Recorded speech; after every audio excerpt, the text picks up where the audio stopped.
teman-teman online, bagaimana kabarnya? Semoga sehat selalu ya.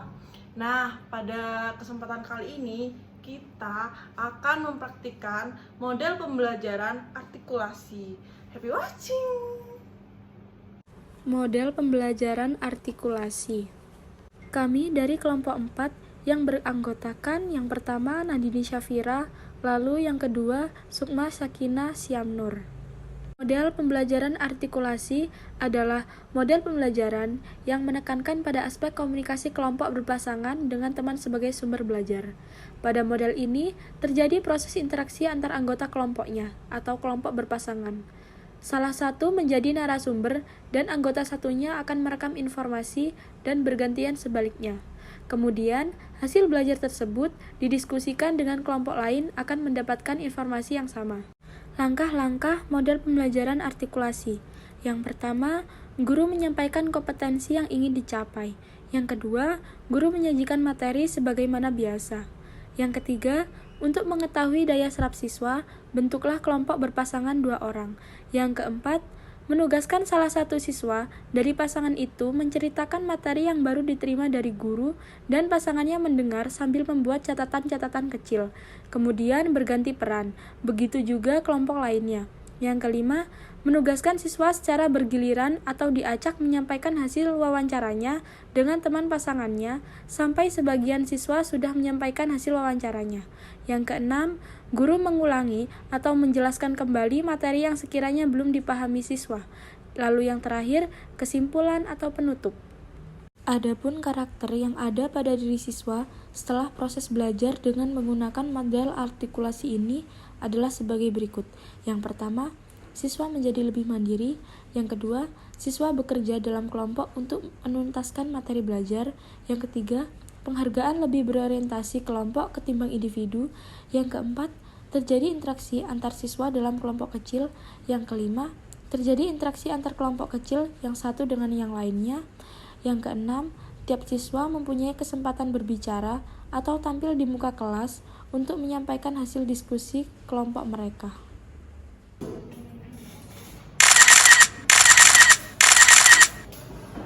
Assalamualaikum warahmatullahi wabarakatuh. Waalaikumsalam warahmatullahi wabarakatuh. Baiklah, anak-anak, sebelum pembelajaran dimulai, marilah kita berdoa terlebih dahulu. Silakan Mas Amin untuk memimpin doanya. Berdoa dimulai. Amin. Berdoa selesai. Baiklah, sekarang Ibu absen ya hari ini. Baik, Bu. Ahmad Sultan Hadir. Devia Ayu hadir. Mas Anita hadir. Bunga Maharani hadir. Vivi Amelia saya. Nadia Ayu hadir.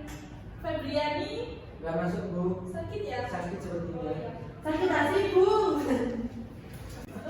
Baiklah, anak-anak, untuk pertemuan minggu lalu apakah ada tugas? Tidak ada, Bu. Pada minggu kemarin kita mempelajari tentang kehidupan masyarakat pada masa Hindu-Buddha ya. Sekarang kita lanjutkan dengan kehidupan masyarakat pada masa Islam. Baiklah, sekarang kita akan mempelajari tentang kehidupan masyarakat pada masa Islam.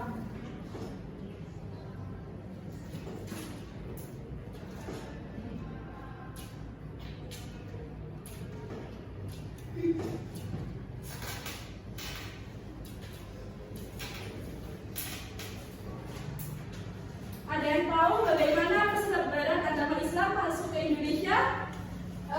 Mulai perdagangan. Lalu apa lagi? Pernikahan. Apa lagi? Budaya. Lalu, apakah ada yang tahu Islam itu masuk ke Indonesia pada abad keberapa? Abad ke-7.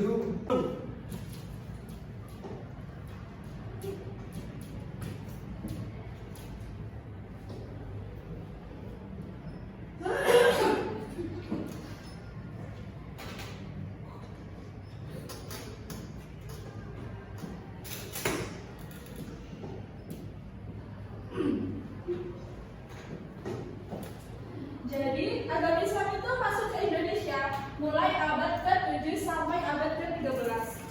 Lalu, agama Islam itu masuk melalui jalur perdagangan pada yang dibawa oleh pedagang Arab dan Persia.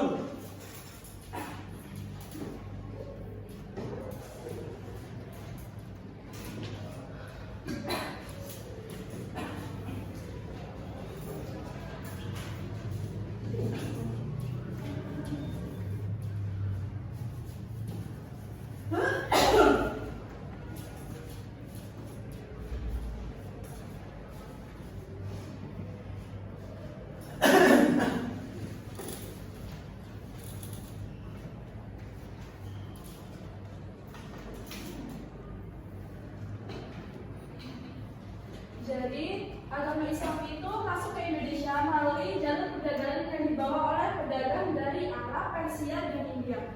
Selanjutnya, Islam berkembang di Indonesia melalui perdagangan, pernikahan, pendidikan, dan kesenian. Sebentar saya tulis dulu ya. Ya, Bu.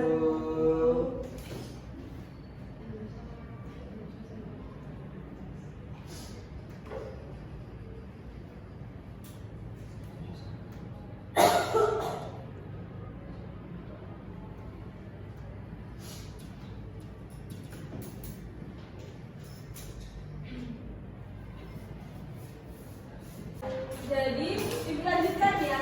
Islam berkembang di Indonesia itu melalui jalur perdagangan, pernikahan, pendidikan, dan kesenian. Ada 4 pilar Islam terhadap masyarakat di Indonesia. Yang pertama ada bidang politik, yang kedua bidang sosial, yang ketiga bidang agama, dan bidang kebudayaan. Selanjutnya, apa ada yang tahu ada berapa kerajaan-kerajaan Islam di Indonesia? Ada banyak. Bu. Ada Samudra Pasai. Kerajaan apa? Mbak Mas Rita? Samudra Pasai. Lagi?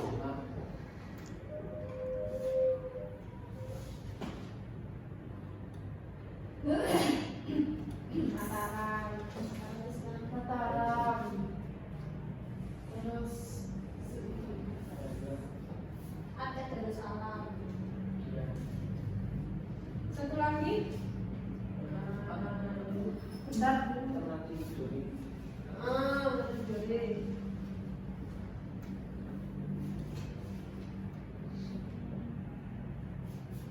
Gorontalo. Terima kasih Mbak Vivi. Malaka. Dan banyak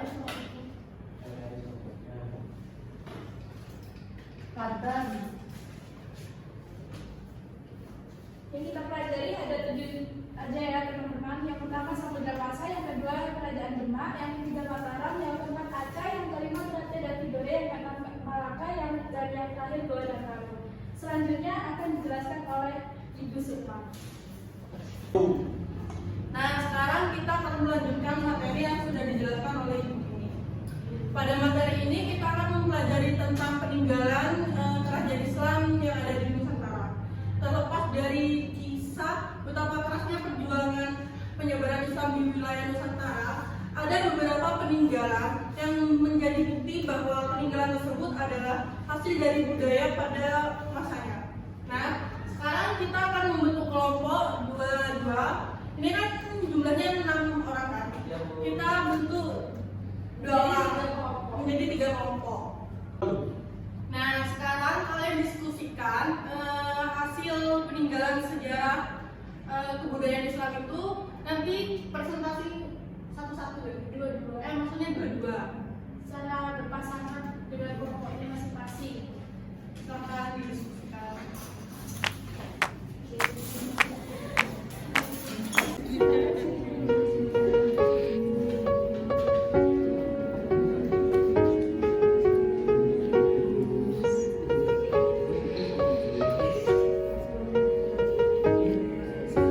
Nah, waktu diskusi udah selesai. Selanjutnya untuk kelompok Marsa sama Devia mempresentasikan hasil diskusinya.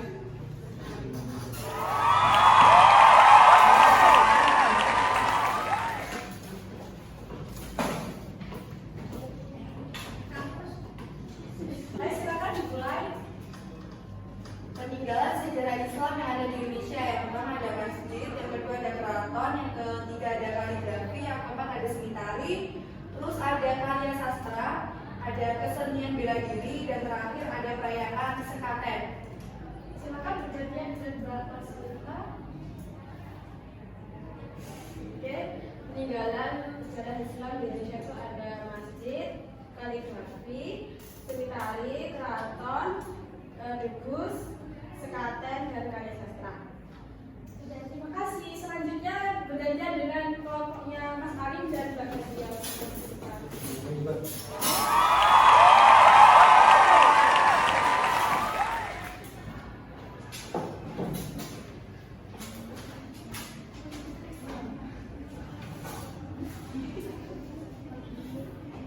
Untuk peninggalan sejarah Islam di Indonesia ada masjid, keraton, kaligrafi, seni tari, debus, terus perayaan grebek, ada juga karya sastra. Sudah Bu. Bergantian dengan Mbak Nadia. Peninggalan sejarah Islam di Indonesia itu ada masjid, keraton, kaligrafi, seni tari, debus, karya sastra. Terima kasih. Selanjutnya kelompoknya Billy sama Rami.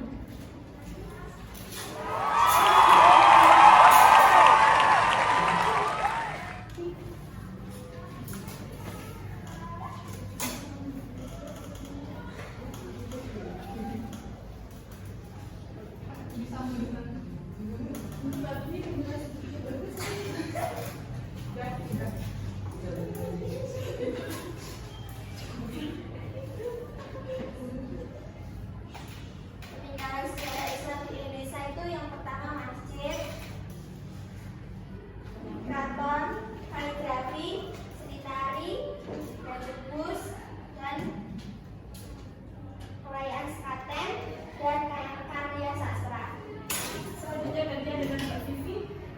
Jadi peninggalan sejarah Islam di Indonesia itu yang pertama adalah masjid, kedua ada keraton, ketiga ada tari kaligrafi, yang keempat ada seni tari, yang kelima ada debus atau kesenian bela diri, yang keenam ada perayaan sekaten dan grebek, dan yang terakhir ada karya sastra berupa gambar, suluk, syair atau hikayat. Terima kasih Mbak Vivi, sangat tepat sekali penjelasannya. Terima kasih Bu.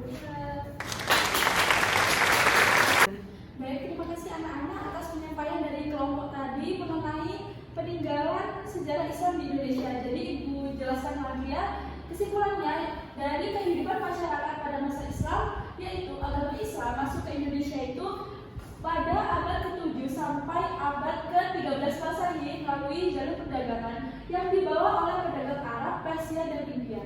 Lalu Islam berkembang di Indonesia itu melalui jalur perdagangan, pernikahan, pendidikan, dan kesenian.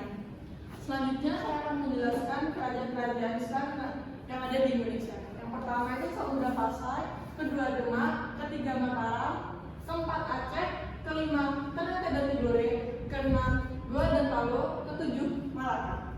Lalu yang telah dijelaskan sama teman-teman tadi ya lewat dua kelompok yang terdiri dari dua orang tadi itu adanya peninggalan sejarah Islam di Indonesia. Yang pertama yaitu masjid, lalu yang kedua keraton, yang ketiga kaligrafi, yang keempat seni tari, yang kelima debus atau kesenian bela diri dari Banten, yang keenam perayaan sekaten dan grebek atau Maulid Nabi SAW, lalu yang terakhir ada karya sastra yang berupa babat, suluk, syair, dan hikayat. Baik, pada materi kehidupan masyarakat pada masa Islam ini cukup sangat baik ya. Teman-teman ini sudah banyak berpartisipasi. Terus kita akhiri persamaan hari ini.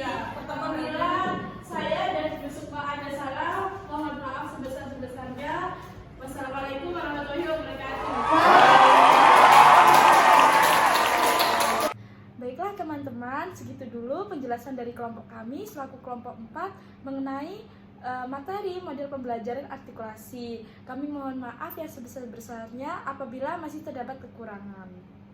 Mungkin dari teman-teman ada yang menyampaikan kritik maupun saran bisa ketik di kolom komentar. Dan jangan lupa like dan subscribe channel ini. Makasih.